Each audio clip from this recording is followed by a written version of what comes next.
So the word badass is a word that I don't maybe use as often as I should. I don't know. But I can't think of any other word than badass that described the LA seminar.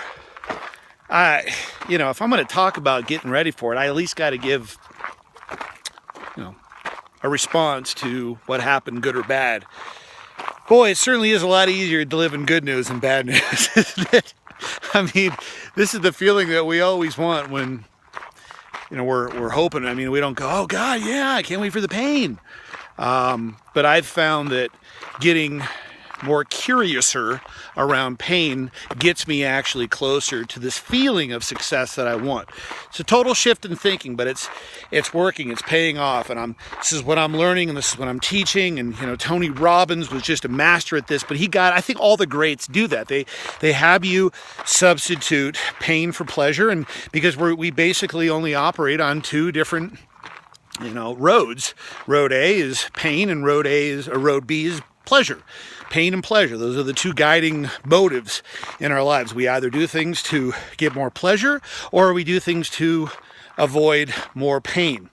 And if we could link up pain to pleasure, pleasure to pain, then we know that now it's necessary. Now it's that stumbling block is an actual pathway. And I believe that's what I experienced in LA, without a doubt. The previous experience that I had in Florida was painful. I used that, found the lesson within it, to let that be the launching pad for LA. There was a couple of bumps because this is new, but it was a knockout. The feedback, I went with the heart, and I met an Olympic swimmer. Actually, it was great. Right before I boarded the plane for LA, and this was I think a 2 or 3 time Olympic gold medalist swimmer, a woman on the women's swim team, and she said 2 key words, which I needed to hear because ego started to kick in and fears. Oh, I'm going back to LA. My hometown, all the hoity-toity lawyers, and I just, I gotta step up and all that shit. The ego's starting to, the monkey chatter, And it was maybe, about 20 minutes before I got on the plane, and the conversation that I had with the Olympic swimmer, with all these people around her, and I said, hey, after she left, I said, I'm not a creep or anything. Hopefully you'll believe that. But I have a daughter on a swim team, and she's struggling with the normal stuff, confidence and new place, and I love swimming, but how am I ever getting all that stuff? And is there something that you could tell her? Because to me, it's white noise. I can help out a million people, and I can't even help my own daughter. But that's totally how it was meant to be, because I was that kid too, and maybe in some respects I still am. But anyway.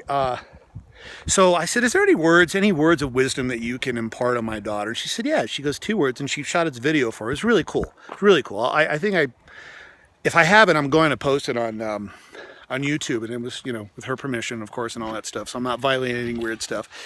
You'll see who she is, and it was really cool. She said 2 key words. You got to be hungry, and you got to be humble. So she said, so Autumn, stay humble and hungry, and you won't fail. And I love that. Stay humble, stay hungry. I was very hungry for a lot of different things beyond the paycheck. I was hungry to live this new way of life, to be able to share these experiences on a bigger scale. And yeah, of course, to make more money, a lot more money. That's awesome.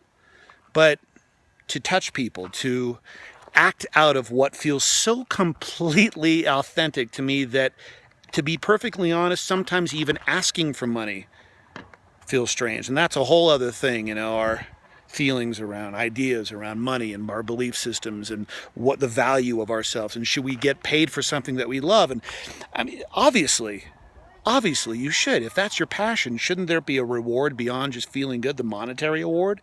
Of course, absolutely, that's a part of it. So of course I was hungry. But what's more important than hunger? Humility. Stay humble. Doesn't mean that you're passive. Doesn't mean that you're this submissive little imp just waiting for life to do what it's going to do on you. It means that you know what you're working for. And it means that you know that you're a part of something much, much greater than this current story. And when you operate out of that awareness, you can call it God, connecting to source, purpose, intention. To give a nod to Dr. Dyer. Love you, man. I miss you. I wish I knew you, and I wish we shared the stage, but I feel like because you were so pivotal in my own recovery in the early stages of, the second life, the chapter years ago of destruction and needing help and guidance and all that stuff, to know that I'm a part of something much bigger than myself. That to know that whoever I'm looking with is part of something much bigger than their current situation. That is true humility.